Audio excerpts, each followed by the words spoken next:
নতুন দল হলো, আপনাদের রাজনীতি কি আসলে ক্ষমতা কেন্দ্রিক, যে ক্ষমতায় যেতেই হবে যে কোনোভাবে, সেরকম কিনা? একবারেই না, কারণ আমরা একেবারেই একটা ছোট রাজনৈতিক দল, মাত্র মানে যাত্রা শুরু করলাম, বয়স এখনো 1 মাস পার হয় নাই। আমাদেরকে সাংগঠনিকভাবে আমরা তো আর ঢাকায় বসে রাজনীতি করব না, পুরো 64টি জেলা রয়েছে। বারবার মুখে বলছি যে জনগণ জনবান্ধব, জনগণকে সম্পৃক্ত করে রাজনীতি করব। তো জনগণের কাছে পৌঁছাতে হবে, জনগণের কাছে পরীক্ষা দিতে হবে, এবং জনগণ যদি কয়বার পরীক্ষা নেয়, বারবার পরীক্ষা নিলে বারবার পরীক্ষা দিতে হবে। তো ওরকম একটা মানসিক প্রস্তুতি এই নিয়ে যে বাস্তবতা, যে ইলেকশনের ফিল্ডের বাস্তবতা, এটা কতটুকু আপনাদের চিন্তিত করছে? চিন্তিত করছে না, কিন্তু আমরা প্রস্তুতি নিচ্ছি। আমরা যে যা যা করা দরকার, যেভাবে আমাদের গুছানো দরকার সাংগঠনিক কাজকর্মগুলো, এই রোজার মাসের মধ্যে যতটুকু গোছানো দরকার গুছানো হয়েছে। ঈদের পরে আমরা আমাদের বিভিন্ন কর্মসূচি নিয়ে বিভিন্ন দেশের বিভিন্ন প্রান্তে যাব, এবং এরপর আমাদের দলের নিবন্ধনের প্রক্রিয়া রয়েছে। তো ওই শর্তগুলো আমরা পূরণ করে বিভিন্ন থানা উপজেলায় যে কমিটি দেওয়া, অফিস করা, একটা আমাদের অফিসও লাগবে, কার্যালয় লাগবে।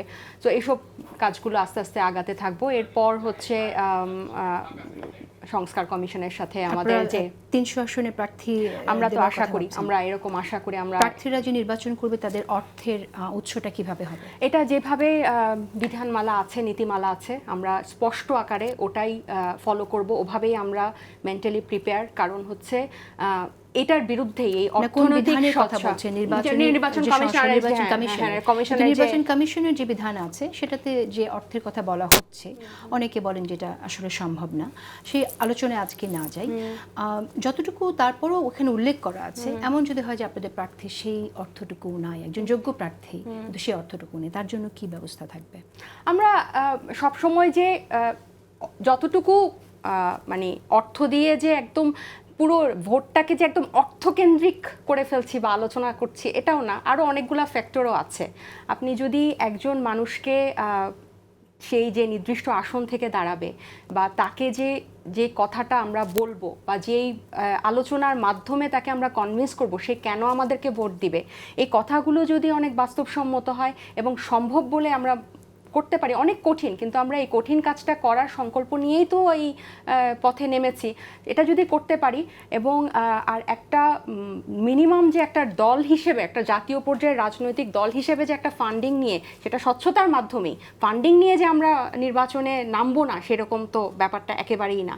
আরেকটা ব্যাপার হচ্ছে যে একদম নির্বাচনে জিতেই যে ক্ষমতায় চলে যেতে হবে, এবং এই নির্বাচনে না জিতলে যে আমাদের রাজনীতি শেষ হয়ে যাবে, ব্যাপারটা কিন্তু ওরকম একেবারেই না। আচ্ছা, স্পষ্ট মানে ফান্ডিং এর ব্যাপারটা স্পষ্ট করার কথা রাজিকুজ্জামান রতন বলছিলেন। তো সেক্ষেত্রে কি আপনারা অতীতের অন্যান্য বড় দলগুলোকে অনুসরণ করবেন, নাকি স্পষ্ট করবেন যে আপনাদের এখানে কারা কারা অর্থ দিচ্ছে?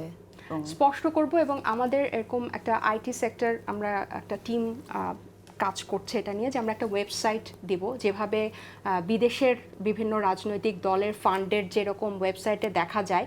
আপনার মনে আছে কিনা জানি না, যখন আমেরিকাতে প্রেসিডেন্ট নির্বাচন হয়, যখন জো বাইডেনকে নামায়ে ক্যামেলা হ্যারিসকে প্রেসিডেন্সিয়াল ক্যান্ডিডেট অ্যানাউন্স করা হয়, তখন তার ফান্ডিংয়ের পরিমাণটা একদম দেখা যাচ্ছিল যে খুব আপ মুভিং, যে উপরের দিকে উঠে গেছে।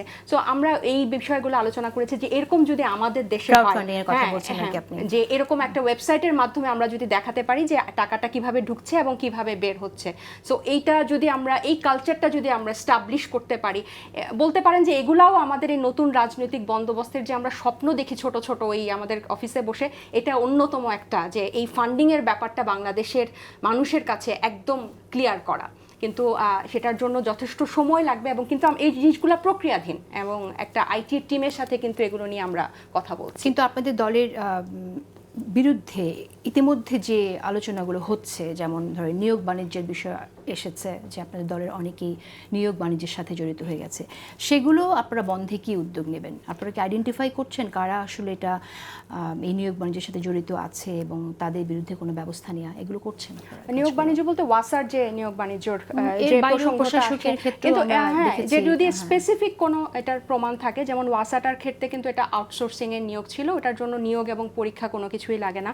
আর যদি এরকম নিয়োগ বাণিজ্যের সরাসরি বা কমিশন বাণিজ্যে যদি সরাসরি কারো নাম আসে, সেটা যদি আমারও হয়, সে তার বিরুদ্ধে অবশ্যই ব্যবস্থা নিতে হবে। যে প্রচলিত আইন আছে ওই আইনেই ব্যবস্থা নিতে হবে, কারণ এগুলোকে আসলে ডিফেন্ড করার মতো, অন্যায় বা দুর্নীতিকে ডিফেন্ড করার মতো কোনো যেমন বিভিন্ন ওয়ার্ডে প্রশাসক নিয়োগের অভিযোগ এসেছে, যেখানে এগুলোর ব্যাপারে আমার কাছ থেকে 50 লাখ টাকা ঘুষ গ্রহণ করা হয়েছে, ইতিমধ্যে অনেক লেখালেখি হয়েছে। হ্যাঁ, এটা এরকম আলোচনা আমার কাছে মনে হয় না সমালোচনা শুধু এনসিপির বিরুদ্ধে, প্রতিটা বিদ্যমান রাজনৈতিক দলের বিরুদ্ধেই আছে। সো মানে প্রতিটা দলের বিরুদ্ধে যেরকম হয় আপনাদের বিরুদ্ধেও আমাদের হবে। আমরা তো একটু আগে আমি প্রশ্নের উত্তর দিলাম যে যদি এটা আমারও বিরুদ্ধে আসে এবং এটা যদি প্রমাণিত হয় আইনত, যদি এটা দণ্ডনীয় হয়, যা এই কথাগুলোই আমরা সব রাজনীতিবিদদের কাছ থেকে শুনি। আর এটা আপনি আমাকে নতুন কিছু বললেন না জেমিন।